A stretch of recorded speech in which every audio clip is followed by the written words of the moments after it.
함께 보실 하나님 말씀은 창세기 17장 15절에서 27절까지입니다. 창세기 17장 15절에서 27절까지의 말씀 함께 보도록 하겠습니다. 구약 성경 20페이지입니다. 한 절씩 교독하겠습니다.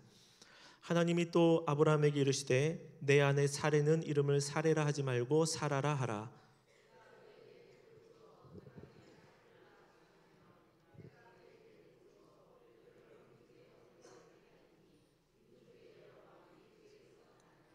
아브라함이 엎드려 웃으며 마음속으로 이르되 100세 된 사람이 어찌 자식을 낳을까? 사라는 90세니 어찌 출산하리요 하고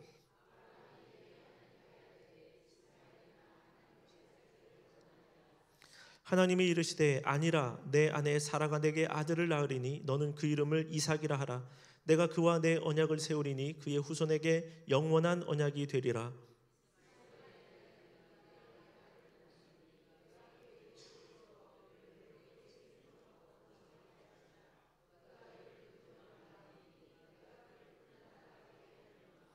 내 언약은 내가 내년 이 시기에 사라가 내게 낳을 이삭과 세우리라.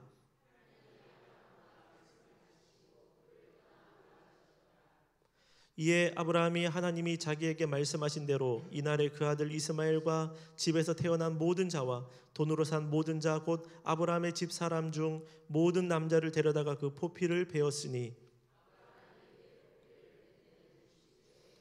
그의 아들 이스마엘이 그의 포피를 벤 때에는 13세였더라. 함께 읽습니다. 그 집의 모든 남자 곧 집에서 태어난 자와 돈으로 이방 사람에게서 사온 자가 다 그와 함께 할례를 받았더라. 아멘. 할렐루야. 네, 오늘 금요일 날 함께 기도의 자리 가운데 나와주셔서 너무나 감사합니다. 하나님의 크신 은혜가 우리 가운데 충만히 넘칠 줄로 믿습니다. 우리 주변에 있는 어린 친구들 또한 청년들 다음 세대를 보면서 뜨겁게 또 뜨거운 박수로 격려하면서 웃어주면서 박수해 주도록 하겠습니다. 네. 하나님께서 정말로 크게 쓰실 줄로 믿습니다. 그리고 오늘 또 이 자리에 나온 청년들도 좋은 배우자 만날 줄로 믿습니다. 네. 이런 자들이 정말 좋은 배우자들입니다. 네. 본인들은 왜 다 머리를 숙이고 있을지 잘 모르겠습니다. 네, 아니라 하실 때라는 제목으로 말씀을 받도록 하겠습니다. 창세기 17장의 말씀을 보면 하나님께서 아브람과 사레에게 찾아오셔서 그들의 이름을 바꾸어 주십니다. 아브람은 존귀한 아버지에서 열국의 아버지가 되고요. 사레는 공주란 뜻에서 왕비가 됩니다. 두 사람은 인생의 대변환기를 맞이하게 됩니다. 성경을 보면 하나님께서 이름을 바꿔준 그런 경우들이 종종 나오는데 오늘 창세기에서 그런 일들이 일어났습니다. 이름이 바뀐다라는 것은 다른 삶이 시작된다는 것입니다. 인생의 대전환기가 왔다라는 뜻입니다. 또한 그 이름에 맞게 하나님께서 사명을 주신다라고 생각을 해도 되는 것입니다.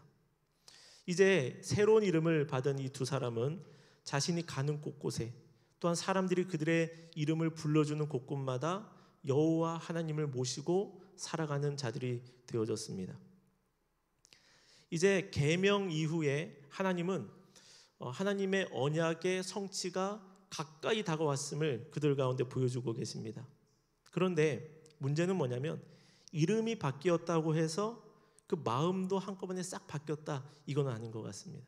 마치 우리가 구원을 받을 때 하나님께서 우리를 찾아와 주셔서 믿음의 고백이 나오게 한 겁니다. 그래서 우리가 예수 그리스도를 영접하는 순간 하나님의 자녀가 되었는데 하나님의 자녀가 되었다고 해서 우리가 갑자기 천사 되는 건 아니지 않습니까? 그것처럼 아브라함과 사라도 이름이 계명되긴 했지만 여전히 예전에 가지고 있었던 그 연약한 모습들, 부족한 모습들을 하나님 앞에 보이고 있습니다. 오늘 하나님께서 말씀하실 때에 아무리 아브라함이라고 해도 웃음이 날 수밖에 없었습니다. 지금까지 하나님을 그렇게 경험하고 하나님을 만났고 하나님의 음성을 직접 들었어요. 그리고 또 하나님이 내 앞에 현현에 계시는 것을 눈으로 본 그런 사람들이거든요. 그런데도 아브라함이 이거는 내가 들었는데 무조건 안 될 것 같아 라는 마음이 들었습니다. 안 된다라는 확신이 들었어요. 그렇기 때문에 엎드려서 웃었던 것입니다. 17절에 아브라함이 엎드려 웃으며, 18장에 가면 사라도 똑같은 행동을 하게 됩니다. 장막 뒤에서. 이들처럼 하나님의 음성을 듣고 하나님의 능력을 본 사람이 없는데, 그렇게 많은 체험을 하고 하나님을 만났던 사람들도 하나님의 생각을 알자마자 웃을 수밖에 없는 거예요. 자기도 모르게 어이없어서 이게 돼? 라는 생각에 웃게 되더라는 것입니다. 다행히 아브라함이 엎드려 있었습니다. 엎드려 있어서 그의 얼굴 표정을 하나님께서 아셨겠죠. 그래도 안 보인다라고 생각은 했지 않았을까. 근데 속으로 웃었으면 뭐합니까? 어깨가 아마 떨렸을 텐데, 그죠? 하나님께서 아마 알고도 모른 채 하셨을까? 하지 않으셨을까? 이렇게 생각이 됩니다. 웃고 있는 아브라함, 그가 미련해서라기보다는 하나님의 행하심이 사람의 생각을 아득히 뛰어넘기 때문에 그렇습니다. 하나님의 일하심을 어느 누구도 우리는 따라갈 수가 없습니다. 하나님의 계획은 우주적이며 하나님의 행하심은 사람의 지혜가 미처 따라갈 수 없는 높은 곳에 있습니다. 우리의 능력을 초월합니다. 하나님의 방법 또한 무엇으로도 흉내낼 수 있는 것이 결코 아닙니다. 우리는 이 부분에서 살펴볼 것이 하나 있는데, 그것이 무엇이냐면 믿음이란 무엇이냐라는 것이죠. 믿음이란 무엇이냐? 믿음은 자기 확신이 아닙니다. 우리는 종종 이것을 믿음이라고 생각해서 그렇게 여길 때에 신앙이 업다운 되는 거죠. 막 올라갔다가 어떨 땐 떨어졌다가 믿음이 막 좋아졌다가 믿음이 약해졌다가, 이것이 조석지간으로 일어나는 그런 경우를 보게 될 때가 있습니다. 내가 흔들리면 믿음도 같이 흔들려 버리는 겁니다. 그러므로 믿음이라는 것은 무엇이냐? 믿음은 나에게 있지 않습니다. 믿음은 나를 보는 것이 아닙니다. 믿음은 믿음의 대상인 하나님을 내가 얼마나 인격적으로 신뢰하고 있느냐, 여기에 달려 있습니다.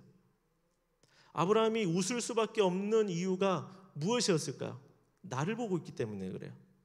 내 상황을 살폈기 때문에 그렇습니다.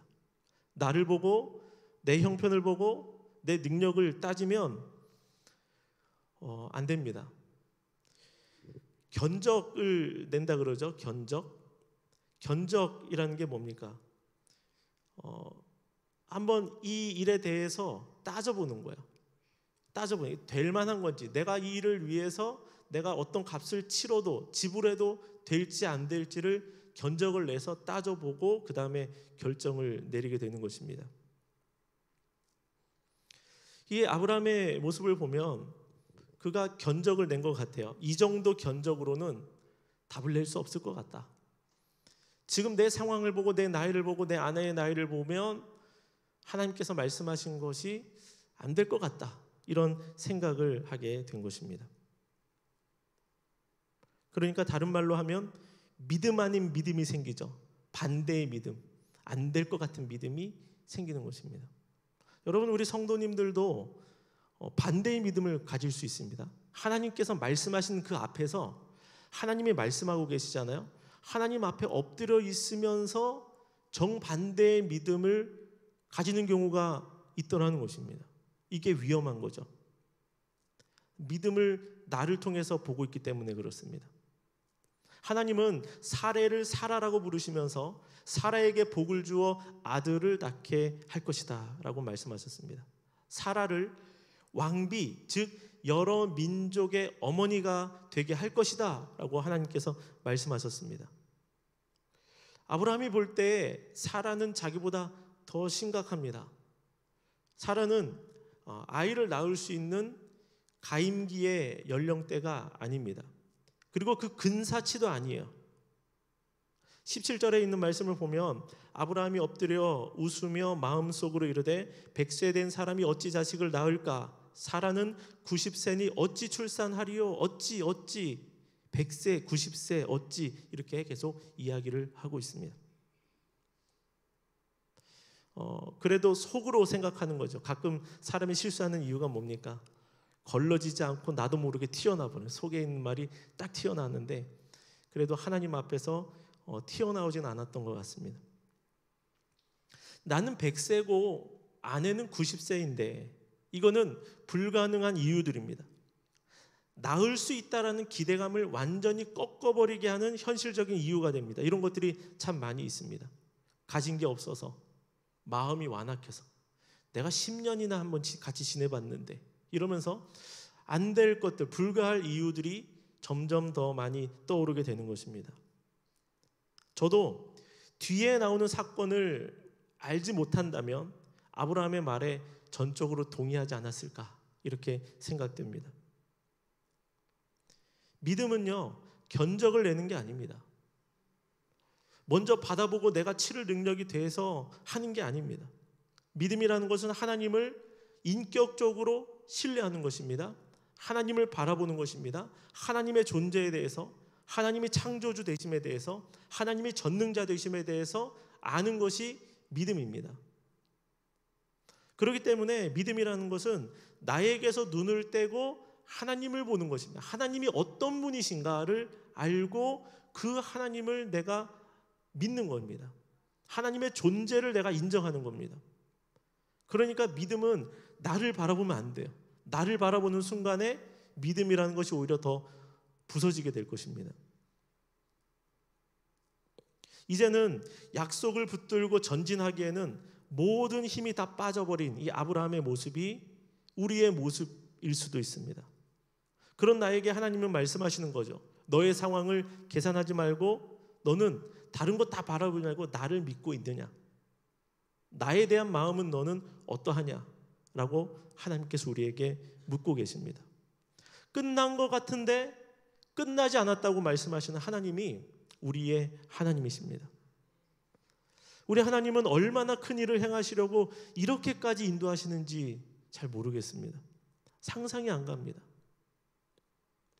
16절의 말씀을 보면 내가 그에게 복을 주어 라고 말씀하고 있습니다. 하나님은 어떤 분이십니까? 복을 주시는 하나님이십니다. 우리는 복 받을 대상이고 하나님은 복을 주시는 분이십니다. 우리의 복이 누구에게서 나옵니까? 하나님에게서 나옵니다. 그러므로 우리가 복을 찾는 자리는 하나님을 만나는 그 앞자리가 되어야 합니다. 하나님은 우리를 저주하거나 하나님은 의도적으로 우리를 고생시키시는 분이 아니십니다. 아브라함과 사라의 25년은 그들을 복되게 하시는 인내의 시간이었습니다. 가끔 가다가 핸드폰 업데이트 하잖아요.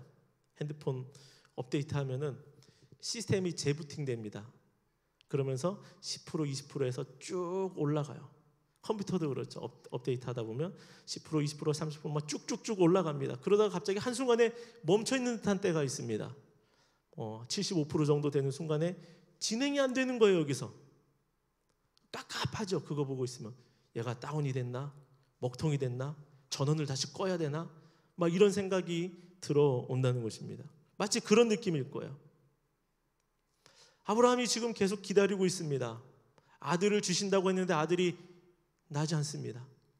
이스마엘을 낳은 지 13년이나 지났는데 여전히 그 자리 그 상태에 머물러 있는 것입니다. 참으로 괴로운 시간일 수도 있는 것이죠. 만약에 하나님께서 아브라함을 부르신 그 첫 순간에 75세 때에, 그때도 적은 나이는 아니었죠. 75세 때에 하나님께서 그들에게 바로 자식을 주셨다라고 가정을 해보면 아브라함과 사라는 하나님 앞에 어떤 태도를 가졌을까? 우리는요, 인간의 죄성을 우리는 너무나 잘 알고 있습니다. 하나님이 하셨다라고 말을 하면서 생각을 하면서도 때때로 뒤돌으면 아니다라고 이렇게 얘기하는 모습이 우리의 모습일 때가 많이 있습니다. 천에 하나라고 해도 천에 하나면 거의 불가능한 거 아닙니까? 천에 하나라고 해도, 만에 하나라고 해도 그것을 보면서 그 하나인데 하나, 이거 일어날 수 있는 일 같은데 이거는 가능했던 거 아니야? 라고 인간이 말한다는 거예요. 조금의 여지만 있어도 인간은 하나님 앞에서 하나님을 향한 믿음을 잃어버릴 때가 너무나 많이 있다는 것입니다. 그것을 우연이라고 말하기도 하고, 아니면 내가 그 능력이 있어서 그 확률을 뚫었다라고 말하기도 하는 게 우리 인간의 모습입니다. 그래서 이 말씀을 준비하면서 우리가 살아가는 이 땅의 시간이 우리를 복되게 하시는 훈련의 시간이구나라는 것을 다시 한번 생각해 보게 되었습니다. 우리는 스스로 설 수 있는 존재가 아닙니다. 저와 여러분들은 태어날 때부터 의존적인 존재입니다. 스스로 결정하고 이 땅 가운데 태어난 사람은 아무도 없습니다. 내가 나오고 싶어서, 내가 어느 집을 고르고 싶어서 그래서 나온 사람이 아무도 없습니다. 태어날 때부터 기도가 필요했죠. 자랄 때도 기도가 필요합니다. 오죽하면 자녀를 다 키우면 다 끝났다, 분가시키면 다 됐다라고 생각을 하고 싶지만 또 엄마 하면서 또 찾아오잖아요. 그렇죠? 그게 우리의 삶입니다. 게다가 살아가다 보면 또 여러 가지 많은 위기의 순간들이 또 옵니다. 한순간도 방심할 수 없는 것이 우리의 삶입니다. 아브라함처럼 하나님 앞에 엎드려 웃을 수밖에 없는, 왜 웃었겠습니까? 기뻐서 웃었을까요? 아닐 겁니다. 내 안에 선한 것이 하나도 남아있지 않다라는 이 마음 속에서 정말로 다른 어떤 것을 기대한다는 것 자체가 사치가 아닐까라고 생각될 정도로 지금 아브라함의 마음이 많이 무너져 있었던 것입니다. 그런데 그것이 우리의 현실이 될 수 있는 것이죠.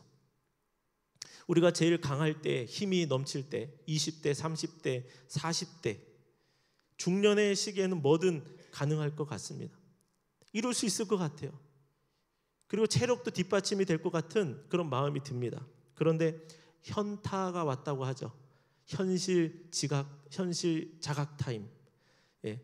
나의 현 상태를 깨닫게 되는 타임이 우리 가운데 오는 것입니다. 그러면서 내 모습이 보이는 거죠. 내가 마음만 앞섰구나. 또 내가 교만한 삶을 살아왔구나. 아브라함이 지금 현타가 왔습니다. 현실 자각 타임. 그래서 아니요 이렇게 계속 얘기하고 싶은 겁니다. 사랑하는 성도 여러분, 진짜 복이 어디에 있는지 우리가 알기를 원합니다. 진짜 복은 하나님이 우리의 복이고 영원한 것에 소속된 것이 우리의 진짜 복인 줄로 믿습니다. 땅의 것을 얻는 것도 복이지만 땅의 것을 얻는 것은 참 복은 아닙니다. 우리는 이것을 잘 알고 있습니다. 그럼에도 불구하고 종종 계속해서 시선이 땅으로 갈 때가 참 많이 있습니다. 창세기 말씀을 통해 지속적으로 보게 되는 것은 무엇이냐면, 아브라함이 스스로 믿음으로 서는 것이 아니라 하나님께서 그를 계속해서 믿음으로 밀어 넣으셨다는 것이죠. 하나님이 그를 놓치지 않으셨습니다. 약속의 땅을 벗어나서 애굽으로 내려갔을 때도 아브라함을 또다시 붙잡으셨고, 불순종으로 잘못된 열매를 얻었을 때도 그를 붙잡으셨습니다. 하나님은 그때마다 찾아오셔서 말씀해 주셨고, 계속적으로 방향을 가르쳐 주셨고, 일으켜 세워주시고, 눈으로 보여주시고, 이런 일들을 행하여 주셨습니다. 우리가 하나님 앞에 얼마나 연약하고 얼마나 미련한 존재인지 모르겠습니다. 그렇기 때문에 늘 고백해야 되죠. 하나님, 제 힘으로는 안 됩니다. 제 능력으로 될 줄 알았는데 하나님, 그게 아닙니다. 이제 보니 때마다 시마다 저를 붙들으시고 저에게 찾아오신 여호와 하나님으로 인해 제가 지금까지 왔습니다. 지금 여전히 불평하고 부족하다고 말하는 것이 나의 모습이지만 잘 보니까 하나님이 여기까지 나를 인도해 오셨군요 라는 고백을 우리가 하나님 앞에 올려야 할 줄로 믿습니다. 우리가 그런 고백을 예전에 진정으로 깨닫고 이미 드렸다면 참으로 다행스럽고 감사한 일입니다.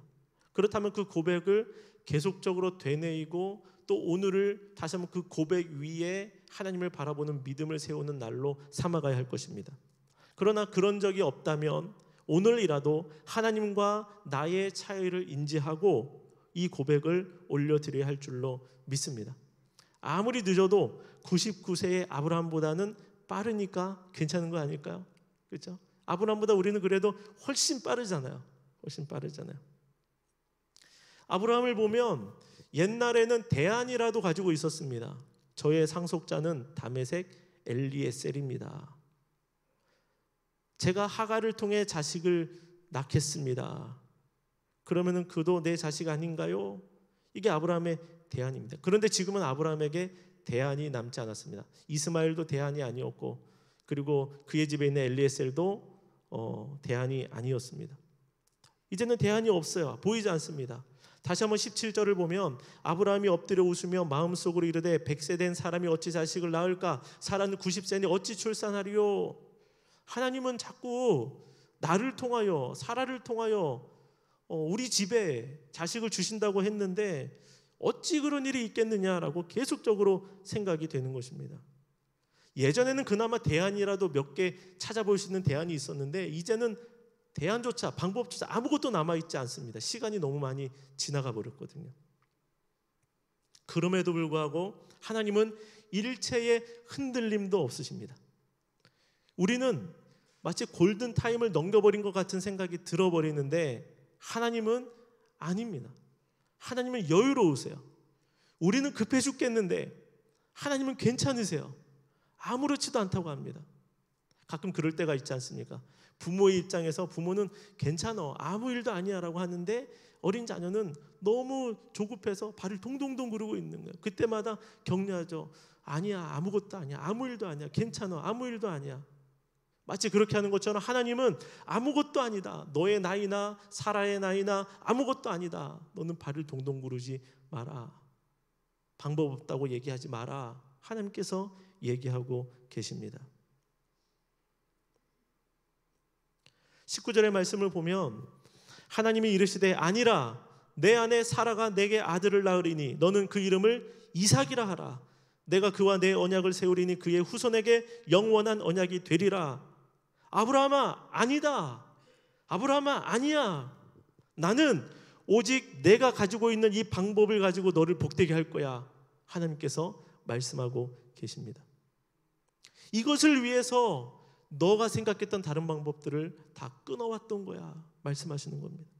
너의 아내 사라가 너에게 아들을 낳을 것이다. 그리고 그 아들의 이름은 이삭이 될 것이다. 이제는 이름을 주십니다. 하나님의 언약의 특징이 있습니다. 그게 뭐냐면 하나님의 언약은 점진적이라는 것입니다.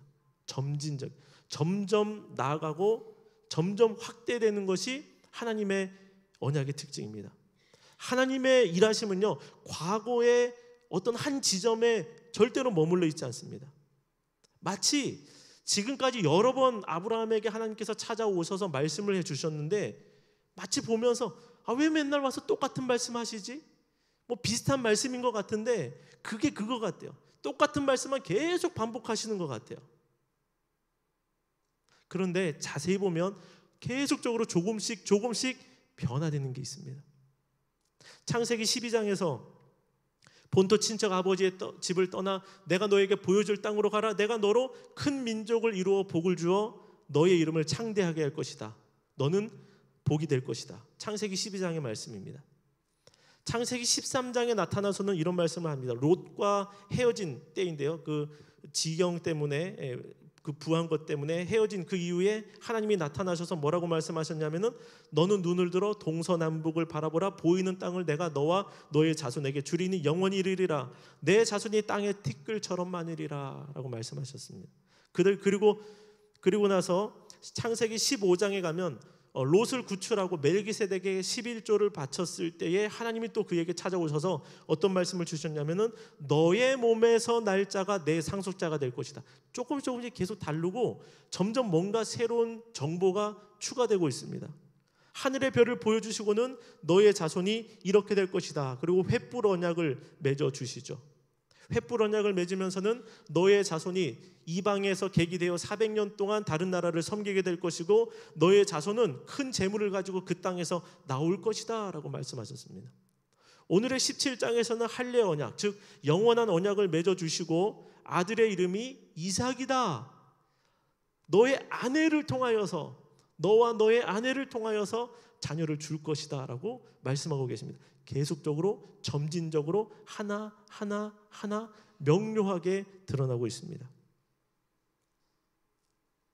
가끔 보면 하나님은 그냥 그 자리에 계속 머물러 계신 거 아니야?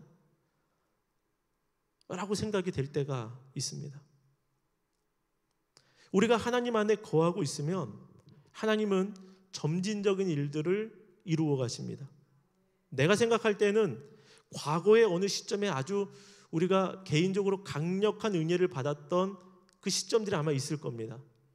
하나님을 뜨겁게 만나고 은혜를 체험하고 또 나에게 찾아오셔서 역사를 해주셨을 그 어느 한 지점의 때가 있을 것입니다. 그런데 중요한 것은 뭐냐면 지금은 어떻냐라는 것이죠.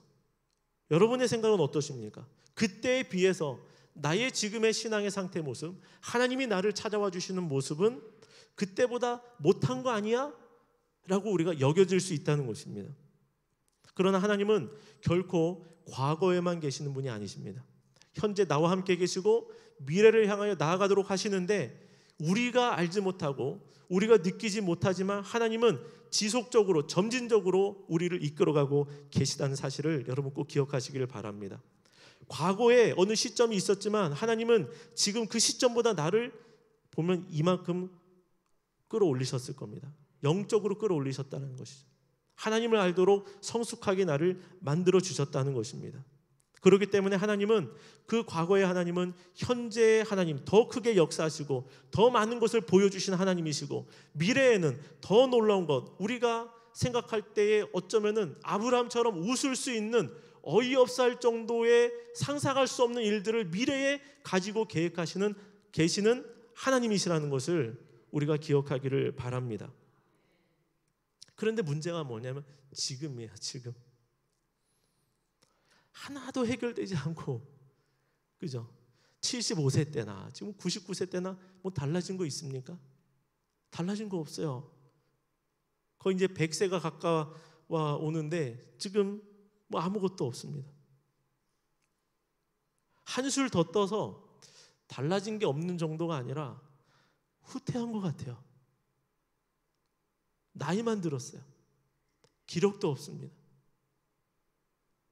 그런 일들이 우리 가운데 일어날 수 있는 것, 그렇게 느껴질 수도 있습니다. 그러나 여러분 기억하십시오. 하나님 안에는 결코 퇴보가 없다는 사실. 하나님의 역사는 뒤로 물러남이 없으십니다. 아브라함과 사라가 딱 그 상황이죠. 이들을 잘 보면 처음 하나님을 만났을 때보다 충분히 못하다고 생각을 할 수 있습니다. 왜요? 모든 상황이 더 안 좋아졌기 때문에 그렇습니다. 그러나 하나님은 말씀하시는 거죠. 아브라함아 아니야. 아브라함아 그렇게 생각하지 마. 아니야 라고 말씀하십니다. 너는 지금까지 나를 잘 따라왔고 나는 그런 너에게 오늘도 한 걸음 더 나아가는 은혜를 베풀 것이다. 지금까지 그렇게 해왔다라고 말씀하고 계시는 겁니다. 하나님은 저와 여러분들을 놓지 않으십니다. 우리가 느끼기에 상황이 더 안 좋아져 보이지만 때로는 후퇴한 것처럼 보여지지만 하나님은 우리를 붙들고 계십니다. 그리고 하나님은 여전히 앞으로 나아가고 계시는 겁니다. 더뎌 보여도 진행입니다. 하나님이 우리의 인생의 배에 선장이 되어 주십니다. 하나님이 나의 선장 되신 이상 우리는 엉뚱한 곳으로 가지 않습니다.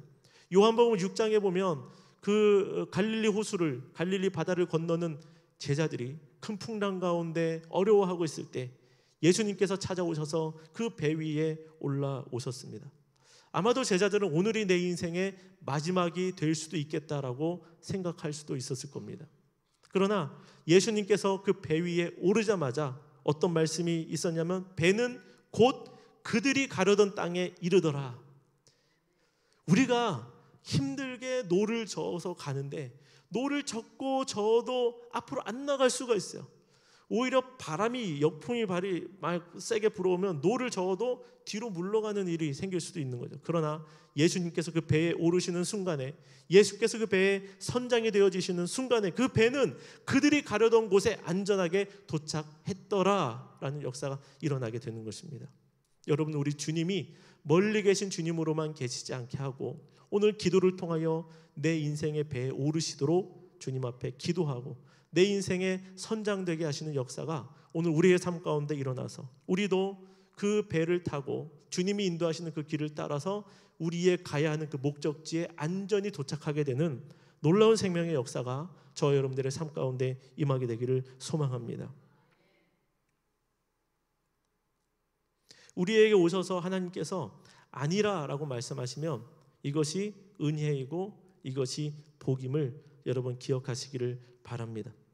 아니라가 나쁜 게 아니라 아니라가 좋을 수도 있는 것입니다. 근데 우리는 아니라고 할 때 마음이 어렵죠. 우리의 방법을 하나님이 깨뜨리실 때에 하나님은 하나님이 가지신 방법을 곧 실행하십니다. 저와 여러분들도 오늘 아니라 하시는 하나님을 만날 필요가 있습니다.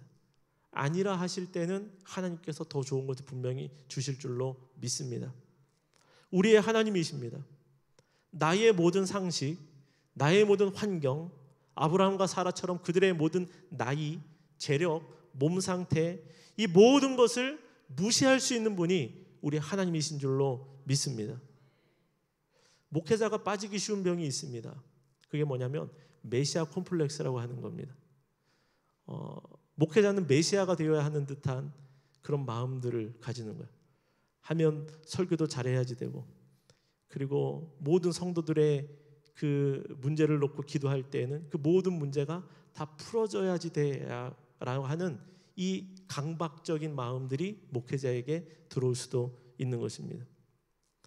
성도들의 이야기를 들어보면 다 해결해 드리고 싶은 것이 목회자의 마음입니다.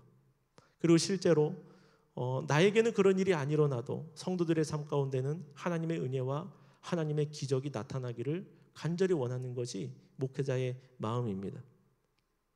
때로는 성도들의 삶 가운데 아픔이 있을 때 그 목회자는 같이 힘들어지게 되는 것이죠. 같이 가게 되는 것입니다. 또한 성도의 삶 가운데 은혜와 기쁨의 소식이 오게 되면 내 삶 가운데 이루어진 응답보다 더 큰 기쁨을 가지고 가는 것입니다. 목회자를 보면 참 다양한 직업을 경험하게 되는 것 같아요. 어떨 때는 의사가 됩니다. 네, 연세 많으신 분들 목장에 신방 가면은 이제 진찰을 하게 됩니다. 네, 어디 아프시고 신경통이 있으시고 또 무릎에 관절이 안 좋으시고 그래서 다 적죠. 막 의사처럼 막 적어요. 어디 가면은 이제 상담가가 됩니다. 이제 상담하는 듯한 그런, 어디 가면 또 교사가 되는 역할을 하게 되기도 합니다. 코칭도 하죠.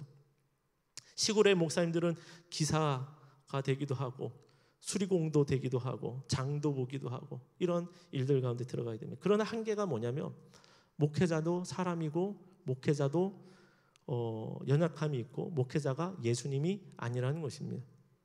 모든 성도의 마음을 만져주고 해결되기를 원하지만 마음대로 되지가 않습니다. 그래서 하나님께 때를 쓸 때가 많이 있어요. 하나님 은혜를 더하여 달라고. 그래서 보면 목회가 그런 것 같습니다. 내가 해결해 줄 수 있다라고 말하는 것은 그거는 사이비 교준하는 말입니다. 나한테 오면 모든 문제 다 풀어져. 이거는 여러분 절대로 내쳐야 될 그런 내용이죠.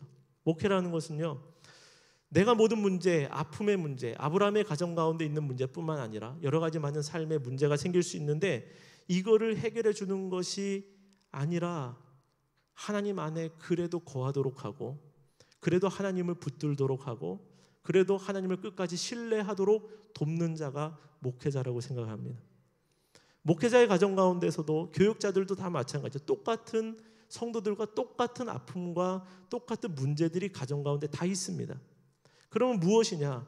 우리가 함께 격려하고 하나님의 말씀을 붙들고 나를 믿음의 대상으로, 나를 믿음으로 측정하는 것이 아니라 견적을 뽑는 것이 아니라, 그래요, 우리가 함께 같이 갑시다 하면서 끝까지 믿음의 길에 서서 하나님을 떠나지 아니하고 하나님 안에 거하고 하나님이 점진적으로 역사하여 주고 계신다라는 것을 계속적으로 말해주고 격려하면서 같이 그 길을 걸어가는 것이 목회자이고 그리고 성도와 교육자의 관계라고 생각이 됩니다. 중요한 것은 목회자도 아닙니다. 중요한 건 성도도 아닙니다. 가장 중요한 것은 우리의 모든 문제를 풀어주시는 하나님이시라는 것입니다. 하나님 안에 거해야지 되고 하나님 안에 있음이 우리의 생명이 되어진다라고 합니다. 하나님께서 아브라함에게 아니라라고 얼마나 많이 하셨는지 몰라요. 애굽 아니야, 엘리에셀 아니야, 하갈 아니야, 이스마엘 아니야. 하나님은 왜 맨날 아니야 아니야 아니야 라고만 하시는지 모르겠어요. 안 주시기로 작정하시는 것 같은 그런 마음이 속에서 막 끓어오를 것 같은 때가 있습니다. 그러나 여러분, 하나씩 둘씩 제거될 때마다 진짜가 나타나게 될 줄로 믿습니다. 하나씩 둘씩 껍질이 벗겨질 때 속에 있는 알맹이가 나오게 될 줄로 믿습니다. 하나님의 거절을 경험하게 될 때 하나님 안에서 다시 일어서게 되기를 소망합니다. 하나님의 사랑은, 하나님의 계획은 저와 여러분들이 웃을 정도로 놀라운 계획과 놀라운 뜻을 가지고 있는 줄로 믿습니다. 오늘도 하나님을 벗어나지 아니하고 하나님의 은혜 가운데 거하고 주의 이름을 목 놓아 부르짖으며 나아갈 때에 여호와 하나님이 우리의 삶 가운데 나타나셔서 어제보다 점진적으로 나은 것을 주시고 또 오늘보다 또 다른 새로운 것을, 또 다른 새로운 은혜를 주시는 그 놀라운 역사가 저와 여러분들의 삶 가운데 넘치게 될 줄로 믿습니다. 어느 누구도 우리의 문제를 만지고 해결해 줄 수 없지만 여호와 하나님만은 우리의 모든 것들을 행하시고 아브라함이 웃을 수밖에 없는 이 일까지도 하나님께서 완성시켜 줄 수 있는 분임을 우리가 믿으며 끝까지 나아가는 하나님의 사람들이 되기를 주의 이름으로 축원합니다. 기도하겠습니다.